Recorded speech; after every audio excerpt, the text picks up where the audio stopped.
मायावती जी को बदनाम किया जाता है कि इनके आने से हम लोगों को खतरा है। मुझे तो खतरा नहीं हुआ, मैं तो बोल रहा हूँ मुझे खतरा नहीं है। मुझे तो खुशी है कि कम से कम बुलडोजर तो नहीं चलेगा, गरीबों का मकान तो नहीं टूटेगा, बस्ती तो नहीं टूटेंगी। लोकसभा का चुनाव बेहद करीब है और इसकी डेट भी आ चुकी है और बहुत सारी चीजें ऐसी हैं जो बार बार राजनीतियों में उलटफेर हो रहा है और मायावती को लेकर बहुत सारी चर्चाएं हैं उनकी सियासत को लेकर। आज हमारे साथ बाल योगी जी हैं, हम उनसे बात करेंगे कि आखिर मायावती को लेकर जिस तरह की चर्चाएं और सियासत पूरे यूपी के अंदर है वो कैसी चल रही है। देखिए, उत्तर प्रदेश में जो समीकरण है, पहली बात तो इंडिया अलायंस है।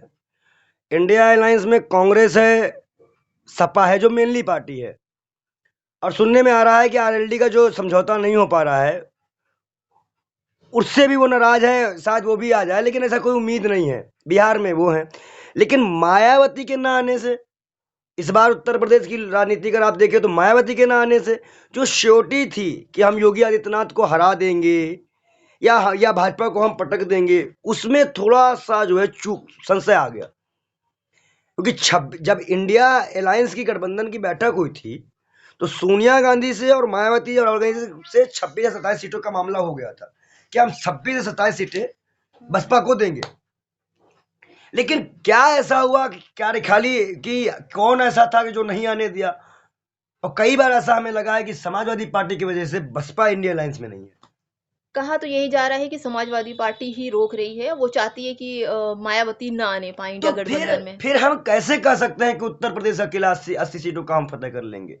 जो कि मायावती के अगर आ जाने से कांग्रेस, मायावती और सपा और छोटी मोटी बसपा आएगी, छोटी मोटी पार्टियां और आएंगी। हम तो कह रहे हैं आईएम को भी लेना चाहिए गठबंधन में, ये बोला हम है। चले चंद्रशेखर को भी लेना चाहिए। आज हम क्यों स्वार्थों के लिए अपने सीटों का और इनको सत्ता करने का मौका दे रहे हैं? कब तक ये स्वार्थ की राजनीति चलेगी? वो दलित हैं इसलिए, शायद। क्योंकि मुस्लिम और दलित ही तो पीड़ित है। जी।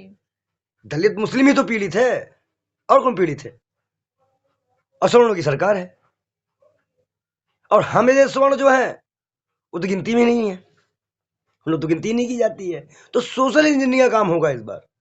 हमारा मानना ऐसा है कि इस बार जो समीकरण बनाना चाहिए मायावती जी को, वो दलित, मुस्लिम और पंडित का बनाना चाहिए। ब्राह्मणों को भी टिकट देना चाहिए, भगवाधारियों को भी टिकट देना चाहिए, और एक पटल पे दलित और ब्राह्मण और मुस्लिम को एक साथ पटल में लाने की कोशिश की जाइए। ऐसे कोई चेहरे को उतारना चाहिए जिसको दलित भी चाहता हो, मुस्लिम भी चाहता हो, पंडित भी चाहता हो। कोई ऐसा मुस्लिम चेहरा लेके आओ जिसको सब चाहते हो, ऐसा कोई दलित लेके आओ जिसको सब चाहते हो, जिससे कई तरह से हम कंट्रोवर्सी क्रिएट कर सके भाजपा के खिलाफ, हम एक माहौल तैयार कर सके, हम भाजपा को भाजपा की सरकार को, भाजपा के प्रत्याशियों को भ्रमित कर सके, डाइवर्ट कर सके, तब हम चुनाव जीतेंगे। ऐसे ये हमें करते हैं, और ये काम में मायावती जी कर सकती थी, लेकिन वो अलायंस में नहीं है। अफसोस की वो अलायंस में नहीं है। क्या वजह हो सकती है कि वो अलायंस में नहीं है? मैंने कहा समाजवादी पार्टी है, और भी कई अपने आंतरिक कारण हो सकते हैं, लेकिन मेनली अभी जो एक वजह समझ में आई वो समाजवादी पार्टी की है। कुछ लोग कहते हैं कि मायावती जी ईडी और सीबीआई से डरी हुई हैं, इसलिए नहीं नहीं, नहीं आ ऐसा रही हैं। ऐसा ऐसा कुछ नहीं, ऐसा कुछ नहीं। अगर वो डरी होती तो वो ट्वीट ना करती है और बोलती ना। वो अभी भी इसका पुरस्ट का ही मामला है, और सभी पार्टी आजकल चंदा ले रही है। इलेक्ट्रल बॉन्ड में मायावती जी को 1 रुपए का चंदा नहीं आया। इलेक्ट्रल बॉन्ड में सभी पार्टियों को चंदा है, मायावती जी को चंदा नहीं आया। अगर वो कोई आदमी कहता है कि प्रत्याशी से आप पैसा ले रहे हो, तो मैं ये कह सकता हूँ कि इस वक्त सब तो इलेक्ट्रल बॉन्ड भी ले रहे हैं। तो जो देखिए, मैं कांग्रेस का हूँ, प्रवक्ता हूँ, पूर्व प्रवक्ता हूँ, कांग्रेस टिकट की मांग भी कर रहा हूँ। और नहीं, मैं देखिए जो निष्पक्ष, जो आज के टाइम में मैं जो लड़ाई लड़ रहा था 3 साल से, जो मैं लड़ाई लड़ रहा हूँ, मैं भाजपा को हराने की लड़ाई लड़ रहा हूँ। और इसके लिए हमें किसी का भी साथ लेना पड़ जाए। ऐसा नहीं कि हम ये नहीं कह सकते कि हम इलेक्ट्रल बॉन्ड में बीजेपी की तरह पाकिस्तान चंदा लेने लग जाए। ऐसा नहीं, साथ मतलब साथ ये है कि जो हमारे दल हैं, जिस जगह में बैठा हूँ उसको प्रयागराज कहा जाता है, मेरे घर पे मैं जो बैठा हूँ। हमने यहाँ से मायावती का सदन देखा है, राजूपाल हत्याकांड हो, अतीक अहमद कांड हो, उनका कानून व्यवस्था हो, उनकी सारी चीजों को हमने यहाँ देखा है। कुछ लोग कहते हैं, देखिए हर सरकार में होता क्या है मैं आपको बताता हूँ।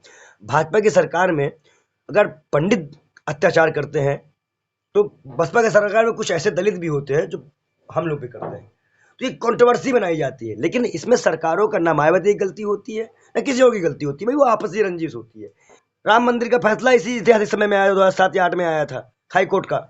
हम इसी वक्त यहाँ इलाहाबाद में थे, एक जगह परिंदा भी पर नहीं मार पाया। उन्होंने चिल्लाया तो नहीं था कि परिंदा पर नहीं मार पाएगा, हम ये कर देंगे वो कर देंगे, वो तो नहीं, उन्होंने तो धमकियां नहीं दी थी भाई। आप काम करिए ना, अब चीखे चिल्लाने लग जाते हैं, तो वो चीजें नहीं थी। तो अगर भाजपा को हटाना है तो अलायंस में बसपा का होना बहुत जरूरी है, क्योंकि पूरे देश में नहीं, पूरे देश में दलित वोटर हैं। और मेरा मानना है कि अगर खड़गे जी इसका प्रयास करें तो काम बन सकता है।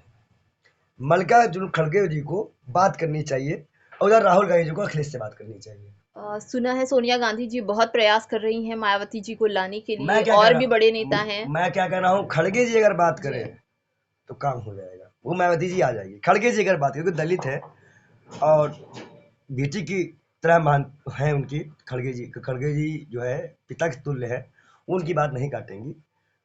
लेकिन आप ये मानते हैं कि मायावती जी को आना बिल्कुल चाहिए अलायंस बिल्कुल, में? आना नहीं, आना ही है।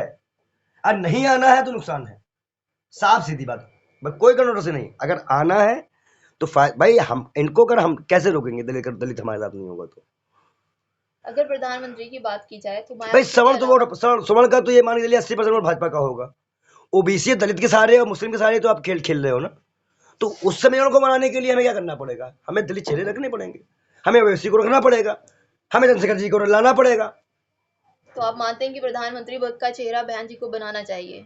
बिल्कुल आना चाहिए, लेकिन हमारा मानना यह है कि इंडिया अलायंस को सरकार अभी चुनाव लड़ना चाहिए। प्रधानमंत्री कौन बनेगा ये बाद में तय करना पड़ेगा, क्योंकि अगर अभी हम प्रधानमंत्री के अंदर फंस जाएंगे तो फिर कई मुठभेड़ के चक्कर में हमारा गठबंधन टूट जाएगा। अभी हो भी चुका, ममता जी भी देखिए उधर से थोड़ा सा ऐसे बयान दिए हैं ममता बनर्जी ने, जिससे ये लगा है कि शायद वो अलायंस से खुश नहीं है। कई और भी नेता हैं, तो हमें इस वक्त प्रधानमंत्री के चेहरे पर चर्चा नहीं करनी है, हमें इस वक्त चुनाव लड़ना है। जैसे बहन जी अभी मुसलमानों को बता रही कि दलित और मुस्लिम एक समीकरण लेके दलित चल रही हैं, उनके लिस्ट में बहुत सारे मुसलमानों के नाम है, और जो नेता हैं अलायंस वाले, उनकी लिस्ट में ज्यादा मुसलमानों के नाम नहीं है। देखिए मैं एक चीज बता दूं आपको, दलित मुस्लिम पंडित अगर मायावती जी ने सोशल की तो मुझे ऐसा लगता है कि वो 40 से 45 सीटें उत्तर प्रदेश में ले आएगी, अगर वो दलित ब्राह्मण मुस्लिम करते हैं तो। बहुत बहुत धन्यवाद। देखा आपने, बाल योगी जी ने अपनी एनालिसिस बताई मायावती जी के बारे में। हम फिर उनसे चर्चा करेंगे, किसी और टॉपिक पे फिर मुलाकात करेंगे। तब तक के लिए देखते रहिए शैला नाहिद ऑफिशियल।